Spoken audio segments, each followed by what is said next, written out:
Dun, dun, dun. I don't have the actual Back to the Future theme song because Universal Studios are a bunch of money-hungry assholes and they don't even respect fair use. And this song is gay and I can't rhyme in any way, so I am now gonna stop.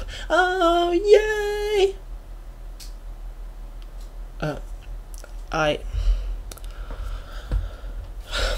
I just made the gayest song of all time, didn't I? Even gayer than YMCA and It's Raining Men. I surprisingly don't know how to feel about it actually.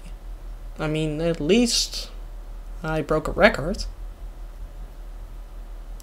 Anywho, hi everyone, today I'm going to review Back to the Future, an outstanding masterpiece, a perfect film, the greatest film of 1985, one of the absolute best films of the 80s, and one of the best films of all time, one of the high marks of Robert Zemeckis' career, as well as one of the most famous pictures Steven Spielberg was ever involved with, as well as one of his biggest producer jobs of all time. First, I want to analyze how the film was made, which I have a lot of knowledge about due to the fantastic DVD commentaries and the wonderful The Making of bonus features on this excellent DVD box set they created. Okay, now where's my check? $50? But confused if you got fucking 200! Cheap.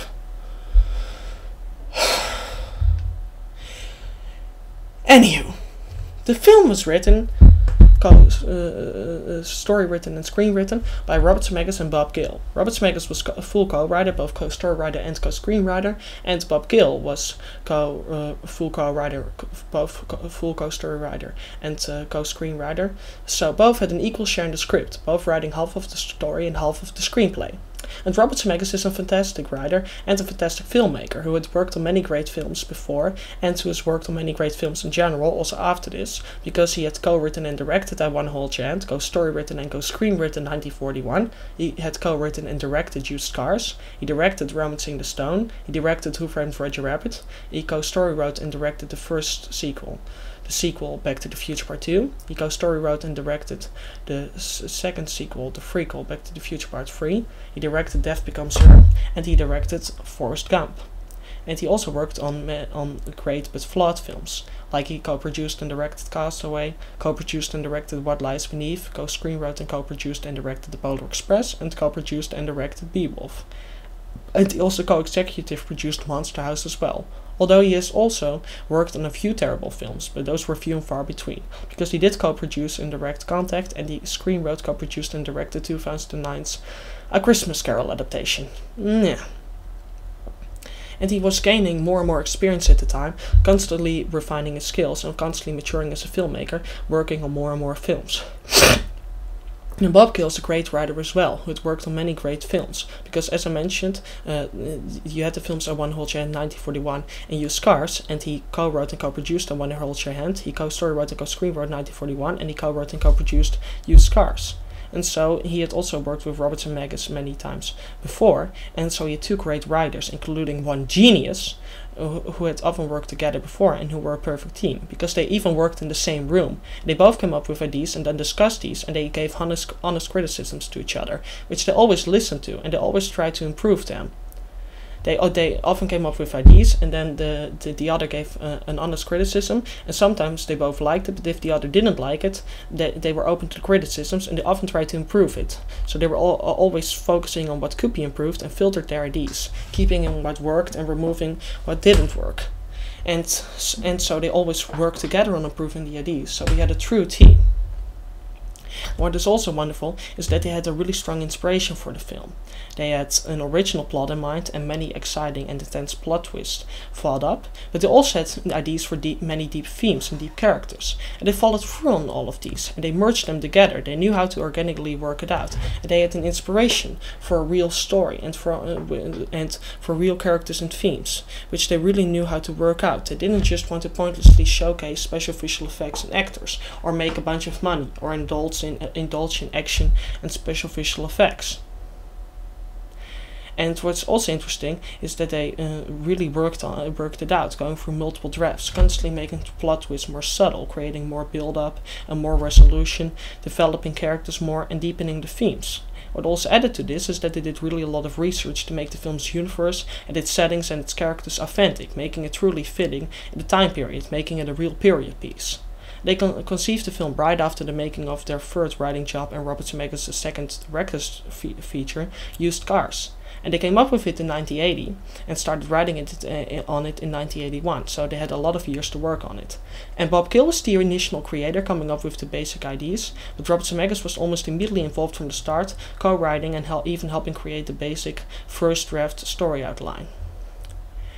But getting the project of these two great filmmakers with their great ideas greenlit was very difficult, however, because Robert Zemeckis had co-written and directed, and Bob Gale had co-written and co-produced the brilliant and unsettling masterful but flawed I Wanna Hold Your Hand, which was executive produced by Steven Spielberg and got greenlit only because Steven Spielberg was involved, and it was a critical success but a box office flop, making only $1,944,682 on a $2.8 million budget. And then Robert Zemeckis had co-story written and co-screenwritten, and Bob Gale had co-story written and co-screenwritten that's technically masterful but still flawed 1941, which Steven Spielberg directed and which was greenlit again only because of Steven Spielberg, and which was a profitable film, making $92,455,742 on a $35 million budget. It wasn't a mega blockbuster and disappointing for the high budget, and it didn't gross nearly as much as Steven Spielberg's previous two big hits, which were Jaws, which it grossed $470,653,000,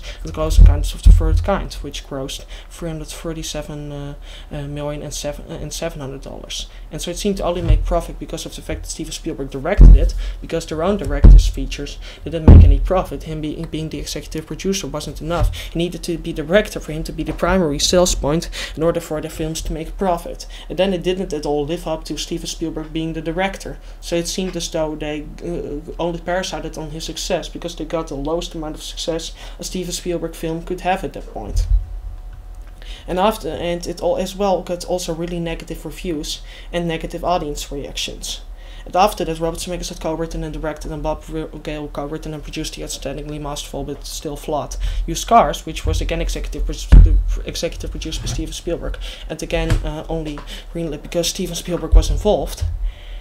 And that was again a critical success, showing that 1941 was also a big critical disappointment because it didn't live up to Steven Spielberg's name, but it was again a box office flop, showing even more that they couldn't work without Steven Spielberg being the director, as it only grossed $11,750,321 on an $8 million budget. And Robert Zemeckis and Bob Gale on an $8 million budget. And Robert Zemeckis and Bob Gale had constantly made films with the support of Steven Spielberg that were consistently great, but flawed.